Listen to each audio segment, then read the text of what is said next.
Howdy, howdy, everybody. Welcome to RedSift's webinar on how to secure your brand with DMARC as email threats evolve. So excited to be here with you guys today. And I hope that wherever you are having a fantastic Wednesday. If you wouldn't mind telling us where you're coming from in the chat, that would be super cool. I always love seeing where everybody is coming from, what they're doing, and just kind of connecting a little bit before we get started.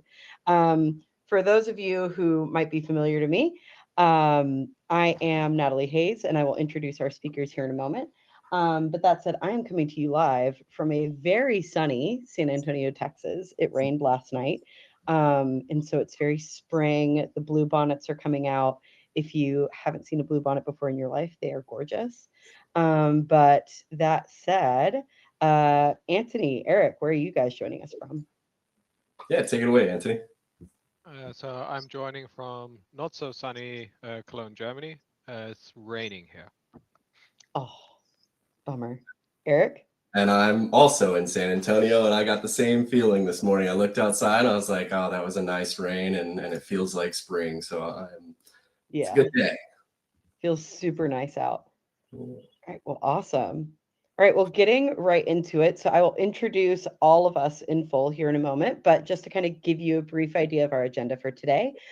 First, we're going to start with kind of the new and emerging AI threats. We have some really cool statistics to go over and speak to you guys about. And then from there, we are going to kind of talk about the state of email authentication. Where are we? What's going on? And how is that affecting businesses today?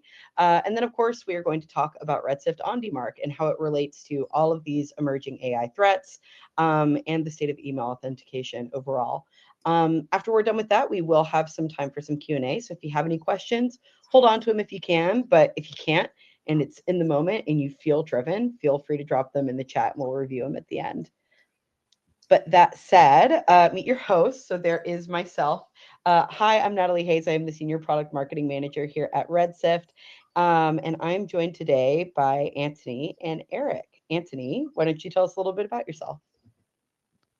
So hi, I'm a product manager for DMARC. I joined RedSift about 1.5 years ago. I used to actually be a customer of DMARC as my former role as an InfoSec manager for a medium-large company. Eric? Thank you, sir. I am a lead senior customer success engineer here based in the US for RedSift. And every single day I work with our customers to help implement DMARC and protect domains and organizations from exact domain impersonation. Awesome. Well, very, very cool. So, I mean, I guess if you guys are ready, let's get right into it, shall we? Sounds good to me. Sweet. All right. So we're going to open up here with the threat landscape. So, um, obviously, right, I think what's top of everyone's mind is AI and how it's playing into this threat landscape. So that's going to be a pretty big bulk of our conversation today. But I can rattle on and yap for as long as I can. But I would much rather hand it over to the experts to discuss. So, Eric, why don't you take it away? All right. So where are we here? We're on. Eric, Anthony, whomever would like Yes, to Thank you. sorry. Yeah, sorry. I'll take it away. Yes. So unfortunately, AI also helps the attackers, and the numbers are speaking for themselves with all the statistics surging over the past year, with the frequency and effectiveness and scale of just attacks just all going up. Yeah, Uh, and I think what's really interesting about this is just like how much it's growing in scale, but also just like how easy it is these days. But I mean, like this, like 1,000% surge, over 1,000% surge is insane. Sir. Um, yeah, and then I guess like the other part of this that was so surprising when we were kind of going over the research together, was how easy it is to get into it. So Anthony, what kind of how easy, I mean, like explain to everyone else like how easy is it to get into this, to get into AI phishing? so nowadays, it is just ridiculously easy, thanks to AI. Just about anyone can easily set up a phishing as a service by themselves. Uh, the bar to entry is just absurdly low now to run a much more efficient, automated, effective phishing or any kind of attacks these days than it ever was. What used to take days or weeks for somebody to set up and build by themselves can now basically be one-shotted by a lot of thanks to Claude Code and things like that. So yeah, the barrier to entry is just so much lower now, which means the cost and everything has gone down. And yeah, also the actual effectiveness. It's now so much simpler to just generate infinite combinations of high quality phishing attacks. What used to be take again days, weeks to create by hand. Now AI will do for you in minutes or moments. And what's so crazy to me about this is when, like, just going over a lot of this research is the fact that these environments went from, like, you maybe have a terminal that you're working from to try and do all of this. There are now like very, very professional looking like GUI environments to do this that you pay for. Like Spam GPT looks like Chat GPT, but for nefarious purposes. So it's crazy like how it's become this like even more of an illegal business, but just how easy and how polished they've made it. So like it's never been easier to try and scam people, which is pretty scary. Exactly. Not only the barrier to entry of cost has gone down, but your technical expertise has gone down quite a bit as well. And so we can kind of lead into the next slide here with some examples that we're all probably familiar with, that we've experienced at some point in the past. And honestly, looking at the examples now, they're kind of endearing and how bad they are. So on the left, we've got the classic barrister reaching out saying that he's got millions to offer and a tragic backstory to bypass logic, with all caps attention beneficiary, a Yahoo email address to boot, and it's just obvious to spot. On the right, there's an also obvious and classic example of a fake PayPal alert, multiple obvious spelling errors, grammar mistakes throughout, suspicious sender domain, paypi-verify.com, and a .tk domain to boot. It's basically a neon sign saying this is a scam. But with the advent of generative AI and the barrier to entry being so much lower, not only is the attacks on the rise, but they're also becoming much more sophisticated. That brings us to this next slide, where we've got some examples of the phishing landscape today, where generative AI was used to actually create these. And so this is the sort of stuff that actually keeps me up at night. And let me ask the team, the members of the webinar today, like, would you be able to catch this, or would you rather lean on something like DMARC that's tried and true to prevent exact domain impersonations like this from ever delivering in the first place? So on this slide, we've on the left got a legitimate Microsoft security alert, near perfect grammar and formatting, uses the recipient's real name and email address. It's got a spoof but plausible subdomain, Microsoft-alerts.com, and includes realistic sign-in details with timestamps and geolocation data. The CTA button is subtle. It's not screaming urgency. It includes a realistic footer with a proper address and links. This is professional grade deception. On the right, and this one's personal. This is an email impersonating Redsift's own platform. It's using a lookalike domain, redsif-notifications.com, instead of redsift.com. It's credential harvesting disguised as reauthentication request. It references real product features, aggregate reports, API access, SIEM integration. It uses our actual London office address for legitimacy, and it creates urgency with a specific deadline and read-only access threat. So, do you have something to say, Natalie? I did, because I think that like from a business perspective, we always think about like, oh gosh, like I don't want it impersonating my business. But the thing that always comes to mind is like, are my parents actually, like when you talk about like the people that a lot of these emails are trying to get are people who don't know like the intricacies of email. They don't know about on DMARC. I mean, even within the past few weeks, my mom has sent me emails and she's like, is this safe? What? It looks safe. I really want to click it. It looks safe. And then I have to go read the headers and tell her, no, definitely not safe. Do not pass go. But that's like, it's getting scary. It's getting really convincing out there for the general populace. Absolutely. Like you say, I use my expertise every day, and I tell my father, just don't click anything at this point. Yeah. Tell me first. Let's figure it out, because he has actually fallen for something like that in the past, and it's scary, and it's getting worse. Yeah. So yeah, AI generated both of these in seconds, not hours, not days, but a mere matter of seconds. The old red flags that were obvious tells are gone. Grammar is near perfect, design is clean, personalization is real. The only reliable defense against this kind of exact domain spoofing is DMARC at enforcement. If your domain doesn't have a reject policy, these emails sail right into your inbox with your brand on them. Yeah. And I think the other thing too to consider here is like, I mean, the biggest takeaway is that attackers are going to be leveraging AI to scale their phishing. You guys saw how cheap it is. You guys saw how much it is already scaling. It's only going to get worse. Rapid DMARC enforcement and continuous monitoring of subdomains and dangling DNS records. It's critical. Like you can't leave these things to chance, because they certainly won't, right? They will take that opportunity to make sure that they take advantage of you and then take advantage of the people who trust your brand. But speaking of closing the gaps, right, let's talk about what can actually help do that, right? And I'm sure nobody here is surprised to hear me say that that's going to be with on DMARC. But that said, I will allow Anthony to take it away. Yep, thanks, Natalie. So Gartner themselves position DMARC as the foundation of phishing defense.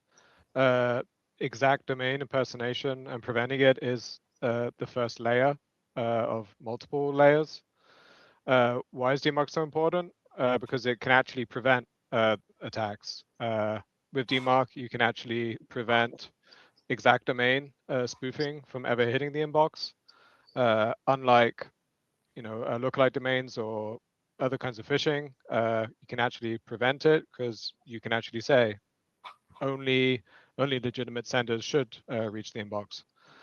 So already by cutting off that first kind of layer of phishing attacks, you free up a whole bunch of time to spend on the other attacks.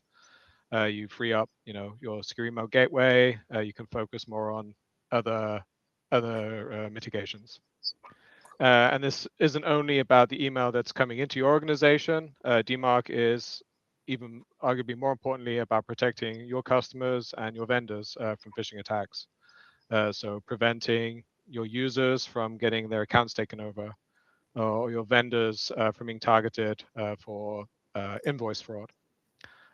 If you don't have DMARC, all the other layers have to work harder, and you're more reliant on lossy, unreliable protections, whereas DMARC is truly either it passes DMARC and it's good, or it fails and it's bad.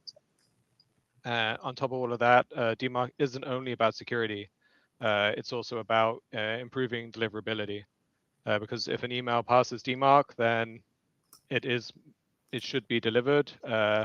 So by making sure all of your legitimate email passes DMARC, you implicitly include making sure all of your email is good and deliverable, which has the knock-on effects of improving open rates, higher engagement, return on investment, all of that. So it's really a win-win for security and marketing. Definitely. And I think the other thing too to keep in mind is, and I'm sure a lot of people here already know, but a lot of inbox service providers, mailbox providers already require you to have DMARC in place in some way, shape, or form. So that said, like just bringing it all together and really making sure that one, like, go ahead and go to P equals reject, right? Like the more stringent you can get with these things, and obviously, right, do what's best for your business, scale responsibly. But because of that adoption and because of the authentication requirements, like it's only growing. So might as well evolve with the rest of us. Yeah, which perfectly segues into the adoption rates that we're seeing as a direct result of these bulk sender requirements that these major providers have rolled out. So, Anthony, you want to talk a little bit about DMARC adoption rates these days? Yep. So since the first, let's say, generation of the bulk standard requirements from Google, Yahoo, and more recently Microsoft, sorry, there was naturally a huge uptick in DMARC adoption. So in just over 18 months, or nearly 2 years now, the number of domains with DMARC records doubled from 8 million to 15 million, which proves that mandates help, and they do move the needle and helped accelerate the implementation and rollout of DMARC. But when we go into the next slide, Reality check. the reality check is that even though all of those domains, there was a huge jump in implementing. So we're now up to 18%, let's say, of domains having a DMARC policy. Only a fraction of those with the policy actually go past the so-called P equals none and actually enforce DMARC.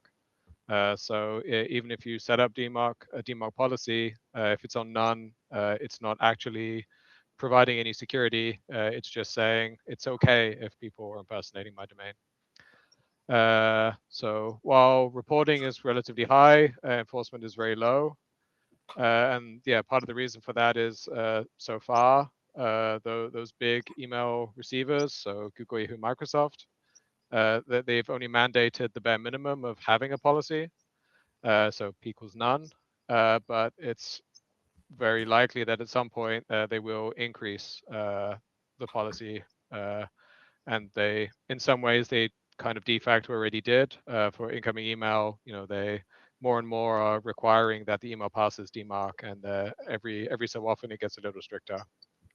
And yeah, somebody mentioned BIMI in the questions. One example of that is BIMI. BIMI does require that you do reach P equals reject on the domains that you're using BIMI with.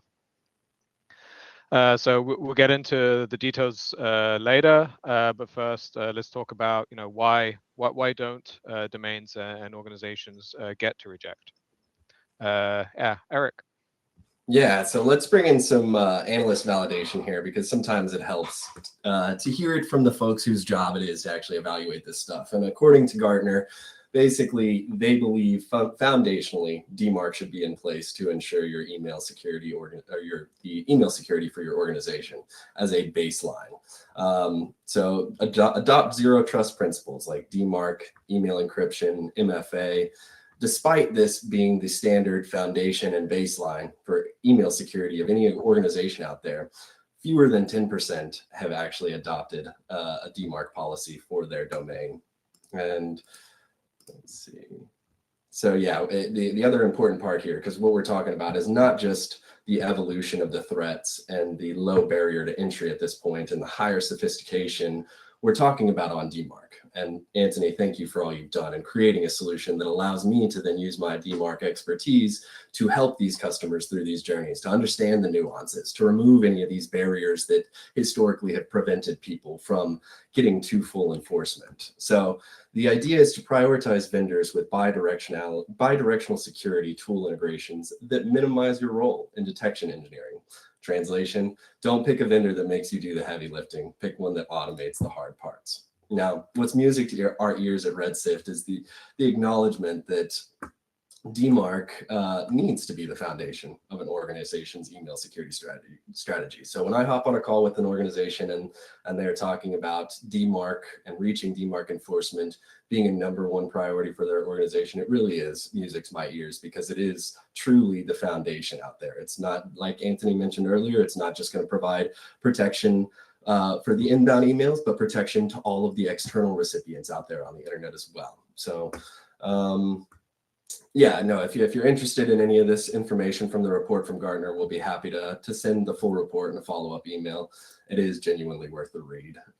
So yeah, having said that, let's dive into the DMARC journey itself. How do you actually get from zero to enforcement? And this is the DMARC journey. This is where it gets real. We've talked about why DMARC matters. Now let's talk about the how. What does the journey actually look like? What are the pitfalls? And how do you avoid the mistakes that keep organizations stuck at P equals none for years? So I love this next slide here, where we're talking about the myths versus reality, because I hear these three topics all of the time from not only customers, but also prospects that I'm dealing with. The number one being, we've tried, struggled with deliverability as a result. Well, that's a pretty common one, and it's very reasonable. There's a lot of nuances in this space, so you don't want to just take yourself straight to reject and not expect there to be any sort of issues as a result, unless you've really analyzed the reports, the legitimate senders that are sending on your behalf, and made sure that they're DMARC compliant. So this is kind of like setting up a firewall, and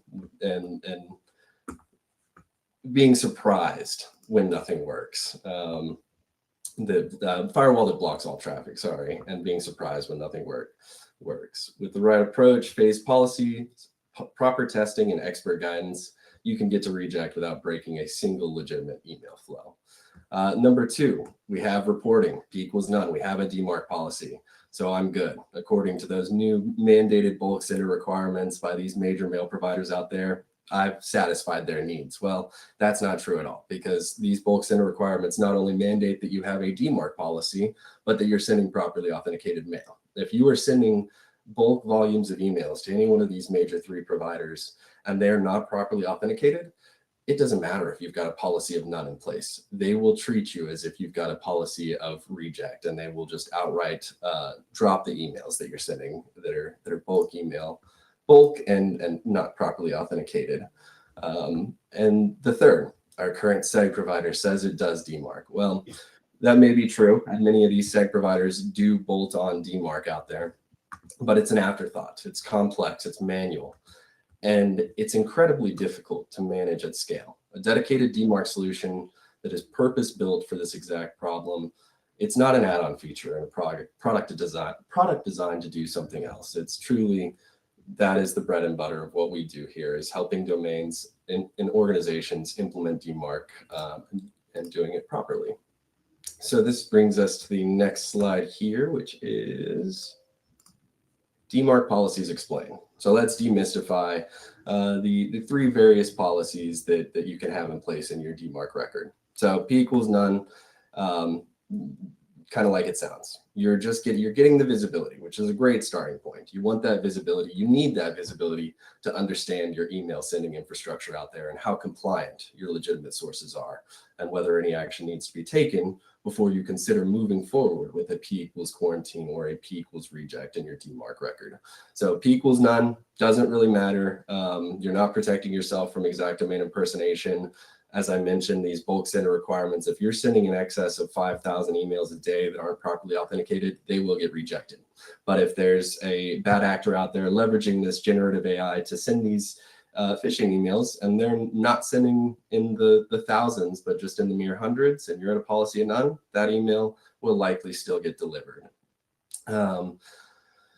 The second is P equals quarantine. And I work with so many organizations that say, we've gotten to P equals quarantine, we're good to go. We're not interested in taking it to P equals reject. And I use this line quite a bit when I'm speaking with my customers. P equals quarantine is kind of like hitting the snooze button on any issues out there. Yes, you're kind of protecting your domain from exact domain impersonation, but it's also allowing them, it's just marking the message as spam or as junk. So the message still is potentially being delivered, giving, Natalie, your mom or my dad, the opportunity to check through their spam folder and see an urgent email and click through and take action. And next thing you know, they've lost $10,000 or more. Yeah. And so the snooze button, as I refer to it there, it's really in reference to legitimate emails you have out there. You could potentially be sending non-compliant emails, and if you're at a quarantine policy, those emails are just getting flagged as spam or junk, and you're none the wiser to the issues that exist out there for these legitimate mail flows, unless a recipient reaches out to let you know that those messages are being flagged as spam. It's only at that point that you know that there's a problem and you know you need to take action. So P equals reject is truly my favorite policy, and I always advocate for my customers to get there. But again, that's one of the themes here, is safely at scale, scaling appropriately and reasonably, not impacting legitimate mail flows here. So P equals reject is my favorite. It's going to provide you the most protection from exact domain impersonation, as well as provide the most noise if there's anything legitimate out there that's not compliant that may have slipped through the cracks. So this And is I think, yeah, take it away. yeah, I was about to say, and if you don't mind me chiming in, I think one more thing too, just to think about it, like from a marketer's perspective, nothing is more mortifying as a marketer than say, like you do have a P=quarantine policy, and then a stakeholder or shareholder who does not necessarily have the email knowledge sees an email that looks like it's coming from your brand in the spam folder. They are going to ask you what you're doing wrong, and then you have to explain this, and it gets super technical. And everyone's like, well, why didn't you just do P=reject in the first place? It's such a pain. Like don't do that to yourself. Like as Eric was saying, like just have a P=reject policy. If you can, it saves you a whole lot of headache later on. Yeah, that is such a great shout, because another topic I talk about quite a bit in this is not just the protection that's offered from exact domain impersonation by properly implementing DMARC, but the overall deliverability, the benefits that you see from a deliverability perspective too. So yeah, great shot there. So now let's take it on to Redshift on DMARC itself. It's on to the good stuff. This is the actual solution that actually makes all of this happen. And Anthony, this is your baby, so I'm going to let you take it away from here, okay? Yep, thanks, Eric. So Redshift on DMARC is an all-in-one solution for email security configuration management, which will take you from DMARC reporting or P=none through to P=reject enforcement, and then beyond to further protocols like MTA-STS and BIMI and so on. Natalie, next slide. Yeah. And how do we do this? So together with OnDemARC, we should be able to get you on average to enforcement in about 6 to 8 weeks. That's for big domains, millions of emails, potentially dozens of email sending assets. We start with setting up DMARC reporting to OnDemARC so that we can discover all of your email flows, all of your assets, as well as all of your subdomains that are sending. And then throughout the journey, our in-house customer success team, so really Redshift employees, we don't outsource our support, are there to support you throughout, helping you understand complicated mail flows or tricky issues. The vast majority of email flows are simple, but there's often some complicated ones. They're here throughout. That's what helps get us such a high rating by our customers for years now. And then once you've reached enforcement, OnDemARC takes you beyond just DMARC. Next slide, please. Sorry. You're good. So OnDemARC is more than just about DMARC. We're about being proactive. So two key things that we do that's special. So once you've reached enforcement, the next phase is actually making sure that your authorized senders stay up to date and stay legitimate. For that, we have DNS Guardian. DNS Guardian helps discover and monitor all of your DNS settings and identify what could now be misconfigurations.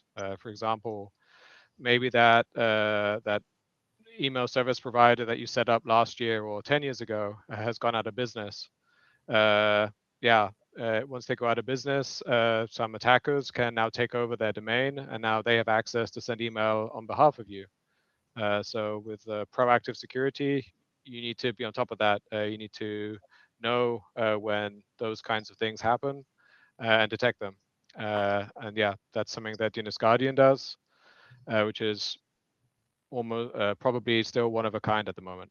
Alongside that, we have AI-powered insights with Redshift Radar, which acts as an assistant, like a cybersecurity expert that you can ask questions, trigger real-time assessments, helps you understand misconfigurations and tells you, what to fix. And you can ask it complex questions about problematic emails and so on. All of this using natural language, and you can even ask it to dumb it down for you. Eric? Yeah, I was just going to say, the way I like to phrase it is, if I'm not around for you to ask a question, or if it's a question that's on the fly as you're navigating and diving into the portal and we're not on one of our regular implementation sessions, Radar is there for you to quickly ask and to be confident in the expertise, the way that the LLM was skilled up specifically in the email authentication space. So really just a great tool to have. And like you say, DNS Guardian it's one of the reasons I love Redshift so much. DMARC is a kind of, not, I hate to call it a set it and forget it technology, but once you get to enforcement, your landscape, your email sending landscape shouldn't be changing too much over time. So great, but that's where things like proactive alerting come into play to alert you of new sending services, DNS Guardian to let you know of these other exploits that exist out there that fall kind of out beyond the remit of the exact domain impersonation scope, and brand trust for the lookalike domain detection. So the phishing examples I went over earlier, you can actually have a means to find that redshift-notifications.com example out there that may not have conducted an attack yet, but maybe getting geared up to fire off a malicious attack to impersonate your company. So sorry to take it away from you, Anthony.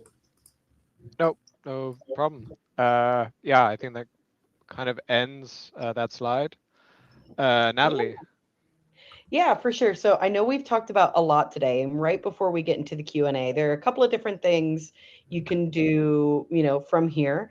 So obviously, right, if you kind of want to do just a quick free scan of your DMARC, SPF, and DKIM configuration, you can do that with Investigate, which if you scan the QR code on your left, will take you to, and that's, again, entirely free. So no stress. You're not having to pass over a credit card or sign any fancy paperwork. But that said, if you are a little bit more interested in seeing like how it works, getting under the hood, all that good stuff, you can book a demo with us on the right. So I will leave this up here for a second, just so you have the time to pull it up. But again, the session will also be recorded. So if for whatever reason you're like, no, not right now, and then you kind of like sit, you think about it, or maybe you go talk to your boss later and they're like, man, I really wish you would have like booked us a demo or done the quick scan, and you're like, oh no, what do I do? Don't worry. This is a recorded session. So low stress. I am going to change the slide now, so that we can go ahead and kind of get into the Q&A. With that, I am going to stop sharing my screen so that I can actually see some of these questions. And I don't know if I'm pronouncing this correctly, but I love the question from Hernane. If AI makes an email impossible to recognize as malicious, is there any value for security awareness anymore? I would say absolutely. Even though you may have DMARC in place, you may be at a reject policy, the attacks are evolving. They're getting more sophisticated. So having your end users trained to be able to spot the fact that it was redshift-notifications instead of redshift.com, it's looking for those nuances that this security awareness training can actually enable your end users to look for. With DMARC in place, maybe you've ruled out email authentication as an issue, but that doesn't mean that the landscape is evolving and there will be new threats and more nuances that come about that your end users need to be prepared to handle. I don't know if Anthony, you got similar feelings there with regard to security? No, I agree. More and more, it's almost impossible for security awareness to catch up with that. Sorry, I was focusing on answering one of the other questions. Yeah, and I actually, sorry, and if you want to answer that other question you were reading, feel free, but I do like the other one that was shared here. Yeah, I mean, and just to kind of piggyback off of the like, is it valuable for security awareness anymore? I think this kind of goes like across business, right? Like even with email, but also when we talk about like when you get those fake texts from your CEO being like, Natalie, I have a very urgent ask. I need you to go buy me 100 Amazon gift cards. Like, I'm not going to fall for it, but I've known people who have fallen for that kind of thing. And it wasn't until they were educated after the fact that they knew better. So I feel like a lot of it is like education is so important. The more people know, the easier that they can identify those things. So not to sound hokey, but knowing is half the battle. And yeah, the benefit of DMARC in particular, it prevents the exact domain impersonation. Right. So one of the key tenets of phishing training is look at the domain name. So as long as your exact domain name can't be faked or spoofed, that already eliminates one of the strongest signals. And I see another question in here. I'm not sure who it was from, but the question reads, we send periodic newsletters via MailChimp. Can you briefly explain how they are supporting DMARC to send the emails in our domain's behalf? I already added their domain in the include argument of our SPF, but not sure if this is enough. And that's actually a common misnomer within the DMARC space. And honestly, I love MailChimp, but the fact that they've got documentation that says add this include statement to your SPF record when they will never send as your custom domain as the return path, you're not doing anything for yourself there. So the include statement doesn't need to be there. I tell my customers they can leave it if they want, just for peace of mind, but it's a more nuanced topic within the DMARC space called alignment. So MailChimp is going to send with their own domain, mcsv.net, I believe, is the return path. And it's not the SPF check from a technical perspective is evaluated against the return path. So you're not actually seeing customdomain.com in the return path, and alignment basically means that the mail from domain has to be equal to the return path domain for SPF alignment to pass, for SPF to pass the DMARC checks there, DMARC authentication. So to answer your question about how they are supporting DMARC to send emails on behalf of our domain, DKIM. SPF and DKIM are the two fundamental authentication protocols that the DMARC is supported by. And so MailChimp is fully capable of DKIM signing messages as your custom domain. There's a knowledge base article out there that will walk you through the process to generate these DKIM selectors within the MailChimp portal. You then publish those two selectors to DNS, and you're now DKIM signing your messages as your custom domain that are sent from MailChimp. And DMARC is unique in that regard because it's kind of an either or logic. It only needs SPF or DKIM to pass for DMARC to pass evaluation overall, and for the messages not to get rejected. Now, I saw another question too. I don't know if you've got any additional thoughts there, Natalie or Anthony. No, I fully agree. MailChimp, especially newsletter, as far as I remember, is always DKIM only. And yeah, all email providers should always start with supporting DKIM. SPF is always as an optional add-on. Yep, that's a great shout. I completely agree. I often tell my customers of the two authentication protocols, DKIM is actually the one I prefer, because if you're talking mass mailings here, you're talking the inevitability of forwarding and being involved. And so if you want your mail to reliably forward when you're at a DMARC policy of reject or quarantine, DKIM is the only way to go.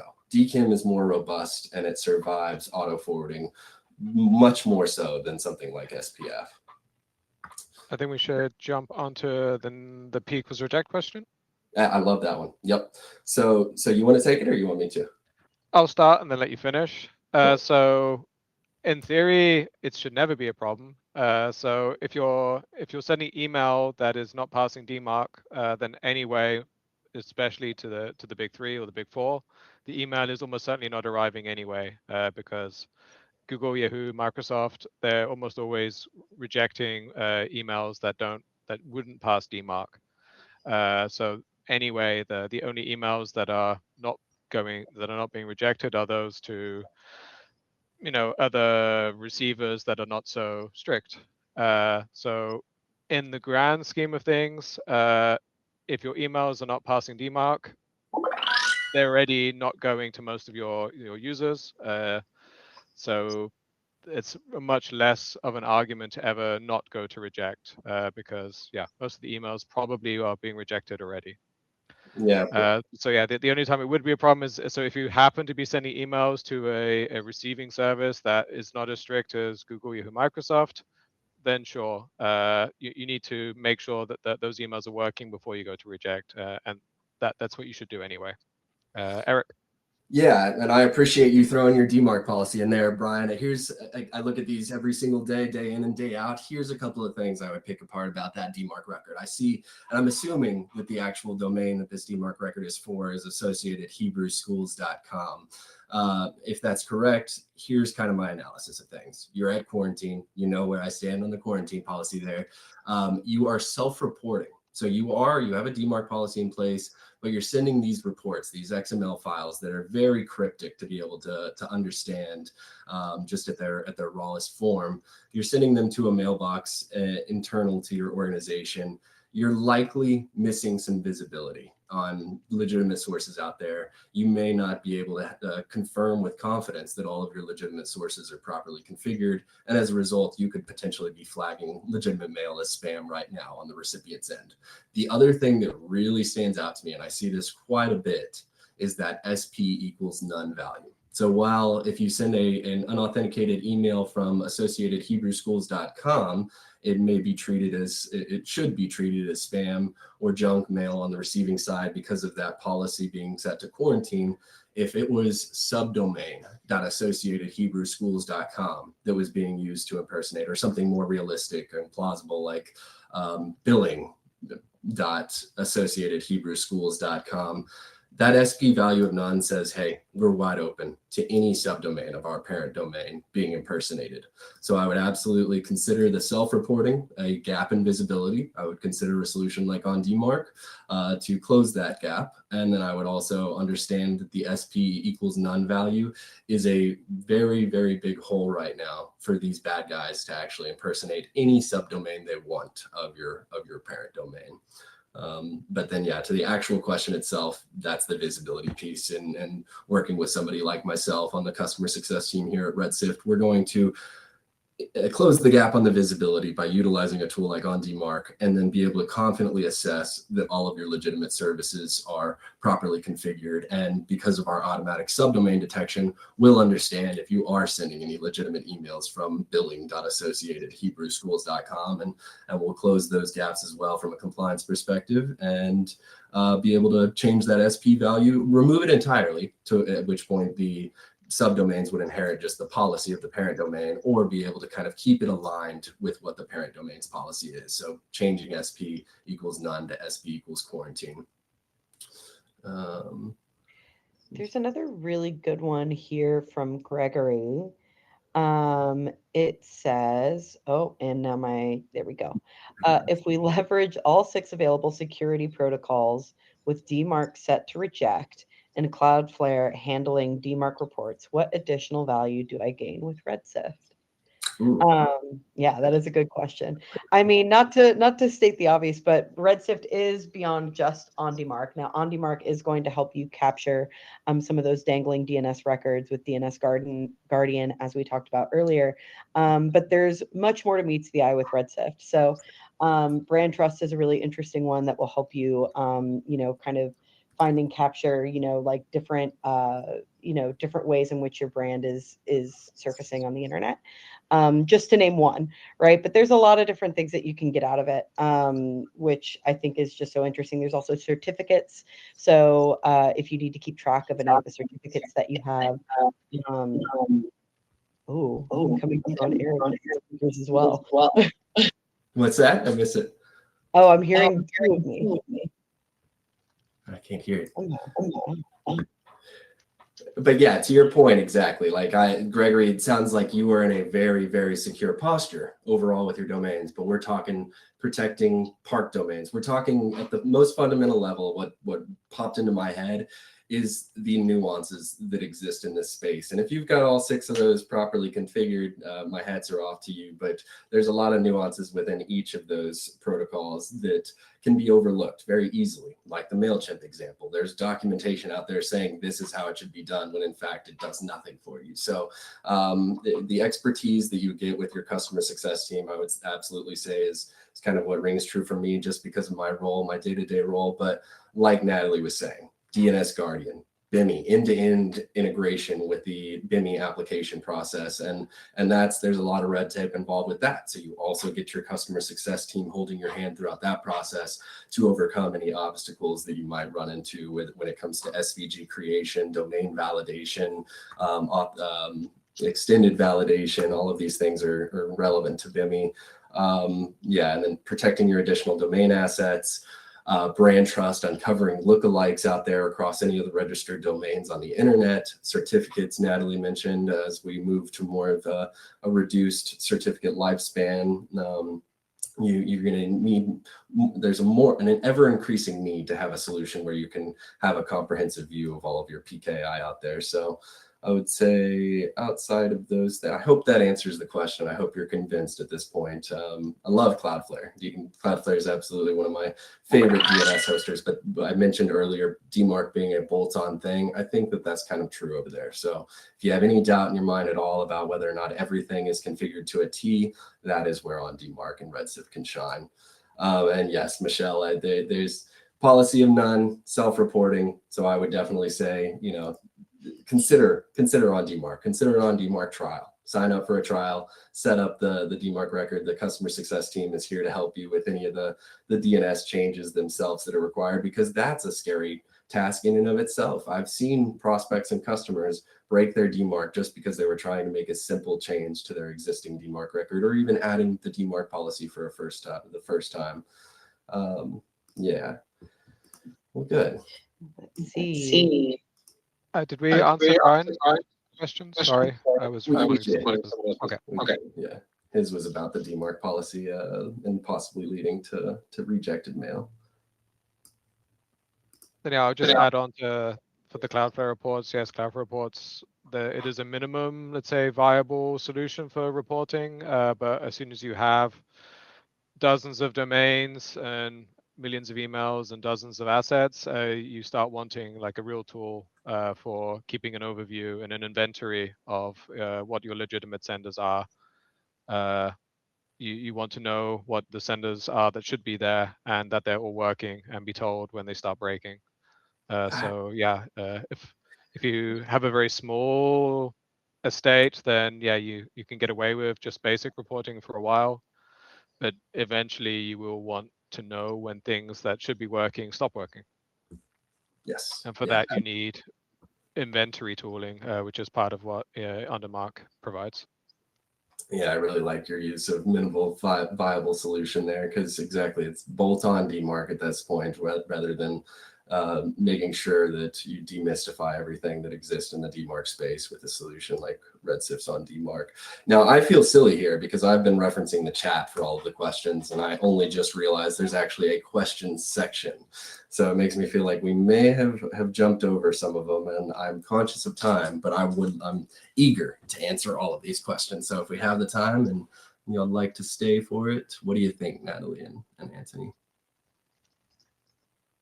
I mean, I'm good for it. Although Anthony has been very diligently answering so many of these questions via text, which is super cool. But we did get another question from Gregory, which I think is really good, which is how much DMARC history is available to us in Redshift? That's a great question. So basically, it's the moment that the DMARC standard as a whole, the receiving servers are what generate these aggregate reports that let you know when a message has been received from your domain. And so per the DMARC standard, it's going to pull up your DMARC record, see what your reporting address is, and send those aggregate reports out once every 24 hours. So if you signed up for an on DMARC account today and you updated your DMARC policy today, we would start receiving reports tomorrow, meaning it's basically set it up today, let it cook for 2 weeks, as I call it. Then you'd have probably enough reporting data to have a clean assessment of where things stand for DMARC for your organization. And for an exact number of days, our cheapest plan is 30 days history, and then the business plans go up to 1 year. And I do think it's worth mentioning that if you have been self-reporting, there is a way to forward the existing aggregate reports, the existing XML files into the platform, and that historical data can be parsed. So that might be worth considering, Gregory, since you did have, actually, we didn't see your domain or your DMARC policy, but if you have been, and if yours was the Cloudflare situation, you may, with Cloudflare handling DMARC, you may be able to export the existing XMLs from the Cloudflare interface. And once you have those files, it's just a matter of shipping them off over to your on DMARC reporting address, and then the platform will start doing its magic and parsing that information. I think, did we get through all the questions? I think so. You answered so many of them too. Yeah. We do have one last one that I think might be helpful to go over. So lots of marketers are thinking about the benefits of BIMI once you get to DMARC enforcement. What's the easiest path to BIMI these days? RedSift's on DMARC. Yep, good question. And yeah, it's a good reminder from the other person also asked about BIMI. So with OnDemARC, we can take you through the BIMI process fully inside the OnDemARC interface. So you don't need to go and set up an account at another vendor. So at the moment, we currently support DigiCert. Right, Eric? That's the right That's one. Yeah. That's the simple. So you have a wizard where you fill in the details that you need. You upload your logo. We'll tell you if there's anything wrong with the logo. We'll tell you if there's anything wrong with your configuration. Then you submit your application. You go through the verification process. And then when everything works, everything gets set up. And then you have BIMI. Or you stay inside OnDemARC the whole time. And how long it takes varies depending on things. Maybe Eric can explain that a bit better. Yeah, I'd be happy to jump in there because the simple answer, RedSift's on DMARC, and it again relates back to the customer success team that you have access to within our platform, because there are various obstacles that come up throughout the process. The very first being reaching DMARC enforcement. Yes, you could jump from a policy of none to reject today, but are you confident that you're not going to be impacting legitimate mail flow as a result? Because if so, BIMI is an afterthought at that point. It doesn't even matter because the mail's not delivering. So that's the biggest initial hurdle, is getting to enforcement. Then you've got kind of more nuanced obstacles to overcome, which with something as simple as creating, maybe you've got your PNG file of the logo you want to utilize. Well, make sure it's got a trademark associated with it. Make sure it's been in use on your website. Then actually creating the BIMI compliant SVG file. There's some nuanced aspects to that too. And I've actually ended up being involved in fine-tuning many of these SVG files to make sure that they're compliant. We do have an SVG validator available within the portal itself. So it's easy to leverage the knowledge-based documentation we have that references how to go about creating a BIMI-specific SVG file. But then you actually have the tool that you can upload it into within on DMARC that will tell you if it is truly BIMI compliant. Outside of that, it's again just kind of a matter of working with your customer success team and the DigiCert verification specialists to run through the rest of the red tape. And that process is pretty straightforward most of the time. Unfortunately, since around 6 months or so, there are two options for BIMI. There's the original was the verified mark certificate, or VMC. That was the much more difficult one to achieve because it required an actual, trademark. So you have to go to the trademark office, blah, blah, blah. But since I think it's around 6 months or so now, there's the common mark certificate, or CMC, which is much simpler and only requires being able to prove that you use the logo on your website for at least, I think, 1 year is the right duration. And that is just a check using archive.org. So make sure your website is allowing archive.org, at least for the homepage, as that's at the moment the only allowed evidence. But yeah, if you meet that requirement, then CMC is really straightforward and should only take, I don't know, maybe a few days. Yeah, I would agree with that. Typically, the CMC or VMC, if all of your ducks are in a row for the VMC, or if you've got a logo that you want to utilize that's been on your website for 12 months or longer, I would say on average five business days, so about a week throughout the entire process. Yeah, I think so. Yeah. All right, well, it looks like we have kind of, and I know we're coming up on time, but Gregory also asked, so if Michelle, who's also been in chat, if Michelle's P equals none on Roman.com, they could data dump the collected DMARC reports to date in Redshift and get detailed reports now. So on Roman.com, they could. So Roman.com is the DMARC or the domain that we're talking about in this case. Am I understanding that correctly? I believe so. Data dump, yeah, on Roman.com. Yes, and it's basically having these XML files and then forwarding them to your, so create your on DMARC account. That'll generate your unique on DMARC reporting address, and then you can just export the existing XML reports, forward them over to your on DMARC reporting address, and it will begin parsing the information. Yep, exactly. Great questions. Love when these things are engaging. Yeah, let's see. Do we have, it said we had one more question, but now I'm not seeing it. One new question. It says, one new question above. Let's see. So the last new question was Jojo asking about BIMI, asking if it was true that the logo needs to be copyrighted. So repeating what I was saying at the same time.